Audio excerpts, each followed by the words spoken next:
Coming up this evening, live from New York City. Elon Musk is facing the feds. Regulators announce 75 actions his company SpaceX must take before it can send a rocket to Mars. U.S. crypto exchange platform Coinbase laying off nearly 1 in 5 workers, warning of a possible crypto winter.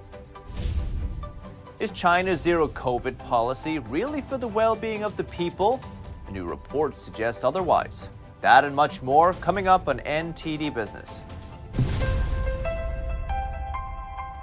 It's great to have you with us. Paul Graney here for NTD Business. Inflation is still uncomfortably high. A key inflation measure out today, the Producer Price Index, or PPI, measures wholesale prices before goods and services reach you, the consumer, although they will reach you. The PPI rose 10.8% in May compared to the year before. That's down a wee bit from April, but still historically high. Driving the increase were soaring fuel prices and trucking costs. Wholesale food prices, though, it didn't increase from the month before. Woohoo! Markets, though, closed mixed today after the big sell-off yesterday. The Dow fell 152 points, 0.5%. S&P dropped 14 points, 0.4%. And the Nasdaq, though, recovered earlier losses and added 19 points, 0.2%. And since inflation shows no sign of slowing, more analysts are now predicting the Fed will raise interest rates by 0.75 percentage point instead of 0.5%. May not be good for stocks, but we'll be watching that tomorrow. Tune in.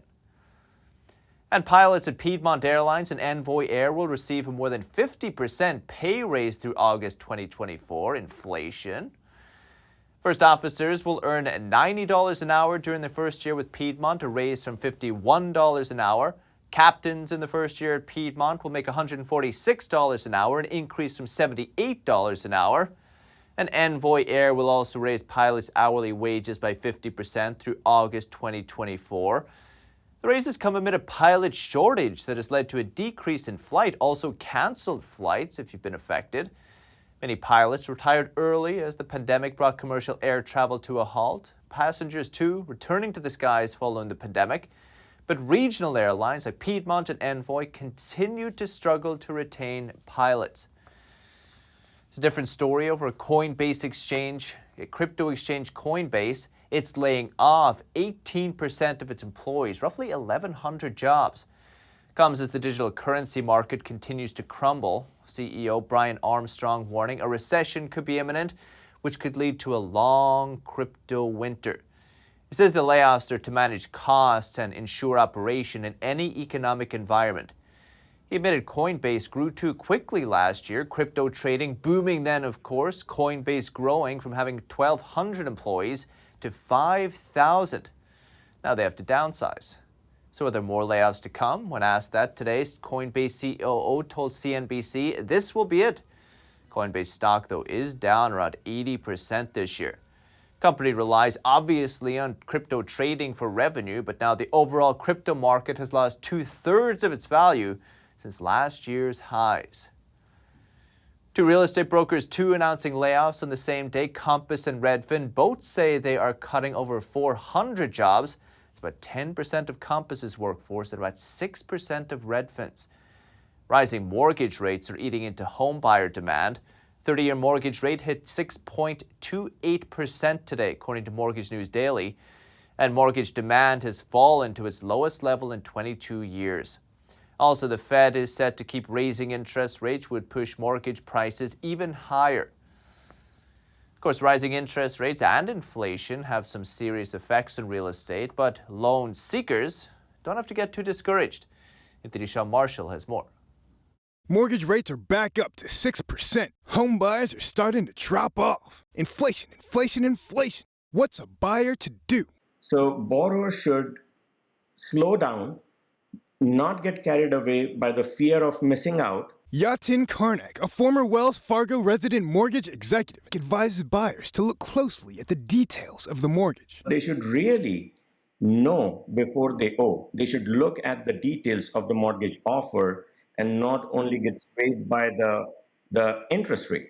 The near future for housing is really nuanced. We're coming off where we've had 15 to 20% year-over-year price appreciation, something that's clearly not sustainable. A tip from real estate investor Keith Weinhold is to target a home that costs 10% less than what you can afford. Or if mortgage interest rates rise during the purchase process, you don't have to cancel the contract. You can still afford the home. So the bottom line is just set your budget for something 10% less than what you can afford, and you won't have any surprises. Weinhold adds that for every 1% increase in mortgage interest rates, buyer purchasing power is reduced by about 12%. If you want to get a $300,000 loan, back when mortgage interest rates were 3%, that payment was about $1,265.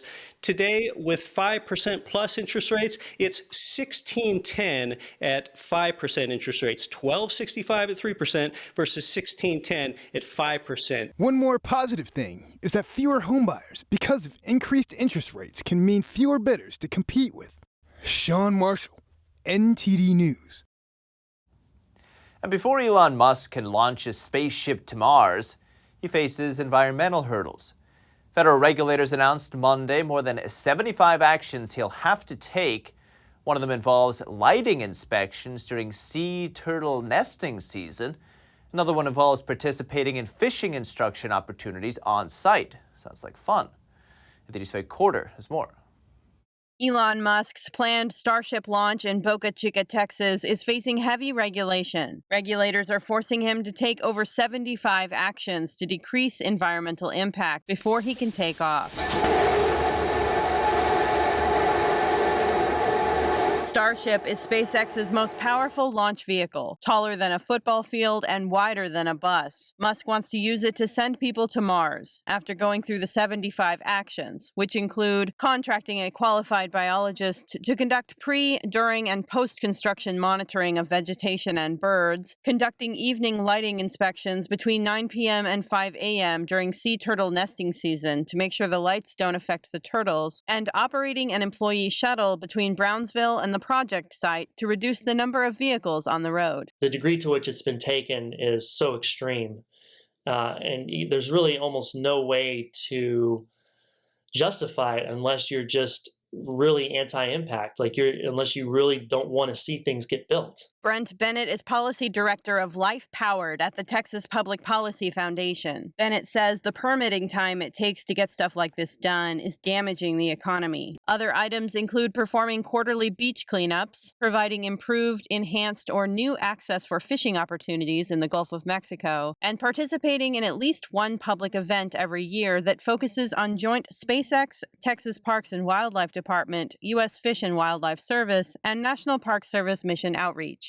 This is completely unnecessary, especially when one considers that SpaceX is the only thing keeping right now the United States in the space race with China. In China, they don't have to go through this sort of red tape. Brandon Weichert is a space policy expert and the author of Winning Space: How America Remains a Superpower. Weichert believes the Biden administration is punishing Musk for being against it and having opposing views. The environmental review is only one part of the license application process. SpaceX will also have to go through FAA safety, risk, and financial responsibility requirements before Starship can take off for Mars. Faye Quarter, NTD News.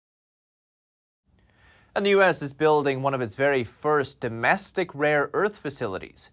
U.S. Department of Defense signed a $120 million deal with Australia's Lynas Rare Earths. It's part of Washington's push to counter China's dominance in rare earth supply chains. Rare earth elements are vital to making certain military equipment. They're also used for components in electric vehicles, wind turbines, fiber optic cables, and consumer electronics. The Australian company will export rare earths mined and refined in Australia to the United States, and then the elements will be processed for commercial use. There's concern without these facilities, the U.S. could be cut off from critical minerals if relations with China deteriorate.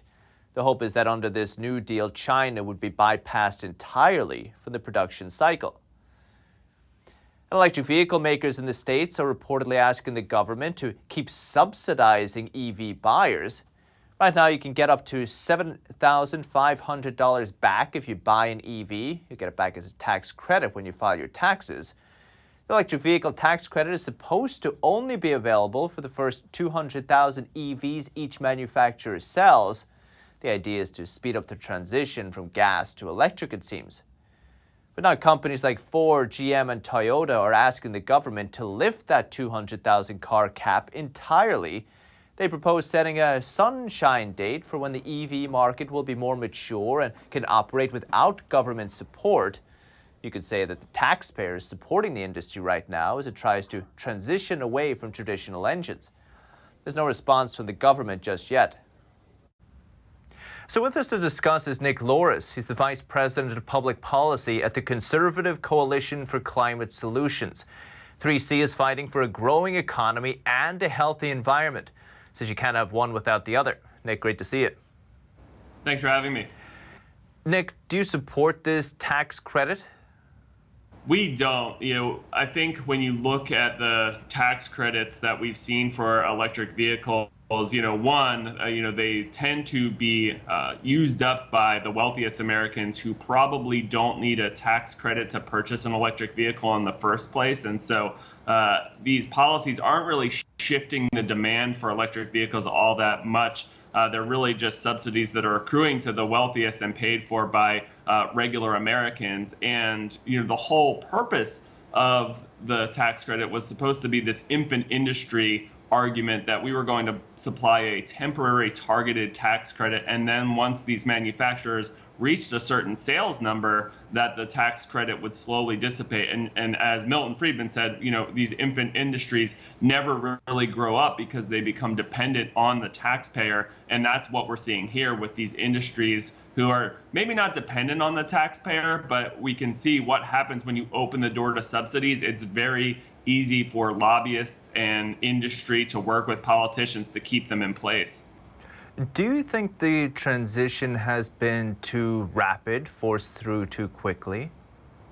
That's a good question. I think there are concerns that if you continue to subsidize demand and without the necessary permitting reforms to extract and process critical and rare earth minerals that are necessary to go into the batteries and the development of these electric vehicles, not to mention the energy infrastructure necessary to increase electricity capacity, because it means more electric vehicles are going to be plugging into the grid. That can be a recipe for economic challenges. I think, again, if we have a policy in place that lets the market compete, and also allows for the development of these minerals, the processing of these minerals, and allows for more energy capacity to come online, then I don't necessarily think it will be too fast.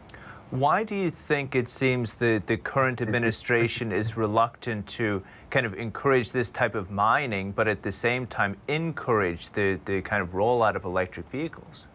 I think that's the most frustrating aspect, is the subsidy to increase demand for certain products while overlooking those underlying foundational issues that would allow the marketplace to meet the needs of building, producing, and supplying the rare earths and minerals that go into battery technologies and electric vehicles. The same with solar tariffs, the same with tariffs on steel and aluminum. A lot of these things are acting as taxes on consumers, or are acting as additional burdens on the taxpayers who are subsidizing the decisions of the wealthy, when the foundational regulatory problems are just being left to this bureaucracy that inhibits and impedes the development of the resources that we need. And unfortunately, the administration is using wrong tools like the Defense Production Act, which could create a real slippery slope of justifying the government getting involved in decisions best left for the private sector under these very dubious national security concerns. Nick Loris, 3C Solutions. Appreciate it. Thank you, Nick. Thanks a lot. And Hong Kong residents said their goodbyes to the iconic Jumbo seafood restaurant today as it was towed away by tugboats from its home of 46 years. The restaurant resembles a Chinese imperial palace. It's welcomed celebrities since 1976, including Queen Elizabeth II and Tom Cruise, no pun intended. One fan of the restaurant said she ate there with her parents when she was a child. She said it was pity to see landmarks gradually vanishing. In 2020, Jumbo stopped operating due to the pandemic, and after months of COVID-19 restrictions, his parent company was unable to find the new owner and didn't have the funds to maintain it. It is unclear where Jumbo will dock next. If you ever wondered there may be something more behind China's strict zero-COVID measures, there's some evidence to indicate there is. Looks like Beijing's COVID prevention measures are also a means to subjugate the Chinese people. Hundreds of people had their health QR codes changed to red by Chinese authorities, likely because they were planning a protest, not because they had COVID. The QR codes are part of China's virus contact tracing system. They alert users and authorities when a person comes in close contact with an infected person. So if your QR code is red, you will lose access to public transport and the right to travel across the country. Imagine having your proof of vaccination invalidated just because you wanted to attend a demonstration. These Don Ma reports. Starting about 2 months ago, 3 banks in China's central Henan province froze a number of their customers' money, totaling over $178 million. The banks won't say why it's frozen or for how long, other than that they were upgrading internal systems. It's left companies unable to pay workers and individuals unable to access savings. And this week, hundreds of people who are affected plan to go to Henan province to protest. But according to Reuters, their plans were thwarted after authorities turned their health QR codes red. It takes away their ability to use public transport and the right to travel across the country. Frank Gaffney, head of Center for Security Policy, says he was doubtful from the very start that China's zero-COVID policy was purely for the sake of people's well-being. I don't believe from the beginning, and certainly not today, is the zero COVID exclusively about public health, and probably not even substantially about public health. Those affected suggested to Reuters that their health codes were changed to red not because they came into contact with COVID, but because they were planning a protest. It's very much out of the playbook of the Chinese Communist Party to use whatever opportunity presents itself to strengthen the party at the expense of any possible opposition. Whether it's called a digital health passport, a vaccine passport, or something else, it is about the party being able to maximize its totalitarian hold on the people of China and manipulating them, bending them to their will. Mr. Chen, a customer of one of the banks, says it feels like they are putting digital handcuffs on us. Another customer, factory owner Mr. Chang, cannot access his nearly $1 million deposit. In his words, not being able to withdraw money has a huge impact on the operation of our factory, including procurement and workers' wages. Don Ma, NTD News. Still to come. Popeyes restaurant offering a 59-cent special to celebrate 50 years in business. Find out how you can get it. And a rare first edition of Shakespeare's play is going up for auction. At nearly 400 years old, it has its own history as well. That and more coming up on NTD Business.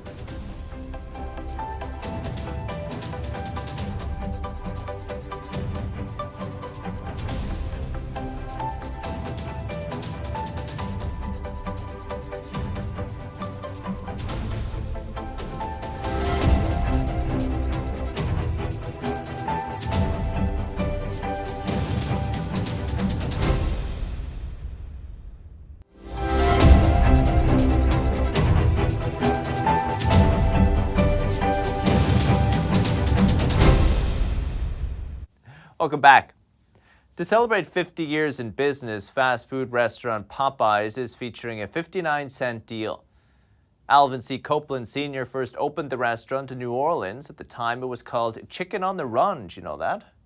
The two-piece chicken special is the same price as when Popeyes came on the scene in 1972. Well, keep in mind, customers must spend at least $5 to get the deal. They'll also need to register a Popeyes account on the restaurant's app. And the 59-cent special is available only for in-store pickup and will run until Sunday. And Airbnb believes it has the perfect spot for the wine lover looking to get away. The online rental marketplace added a new section to its Airbnb categories called Vineyards. The company says now guests looking to travel to wine country can actually stay at a winery. Category lists 100,000 vineyards from around the world. They're all currently looking for guests. Airbnb now has more than 50 categories listing homes based on their style, location, and nearby activities. But if literature is more your thing, one of the surviving copies of Shakespeare's first edition is about to be auctioned at Sotheby's, and this copy even has its own history. NTD's Andrew Thomas has more. This is one of the surviving copies of William Shakespeare's first folio. It's a collection of 36 of his plays, published in 1623. Out of the 750 copies, less than a third are still accounted for, and less than 20 are privately owned, according to Sotheby's. The Shakespeare First Folio is without question the most important publication in the history of English literature. Without this book, no Macbeth, no Twelfth Night, no Winter's Tale. The book is on display at Sotheby's in London until June 15th and will be auctioned next month. It could fetch up to $2.5 million. It seems to have been in Scotland from the 17th century, certainly until the late 19th, early 20th century. It is a beautiful condition internally. Missing pages were replaced with reproductions, annotations were made, and drinks were spilled, leaving some stains. Because it was printed by hand, some letters are misaligned, some spaces are missing, and page numbers are sometimes wrong. There are some pretty amateurish verses by someone called John Fraser of the 17th century, finding an empty page and deciding it looks like to compete with Shakespeare, which is possibly a mistake. Titled Mr. William Shakespeare's Comedies, Histories, and Tragedies, this folio will be auctioned in New York City on July 7th. Andrew Thomas, NTD News. If you have any news, tips, or feedback for the show, you can email us at business@ntd.com. We'd love to hear from you. That's the latest in the NTD Business team and myself, Paul Graney. You can still follow me on Twitter, though. For NTD Business, it's all for today. Thank you for watching. We'll see you tomorrow.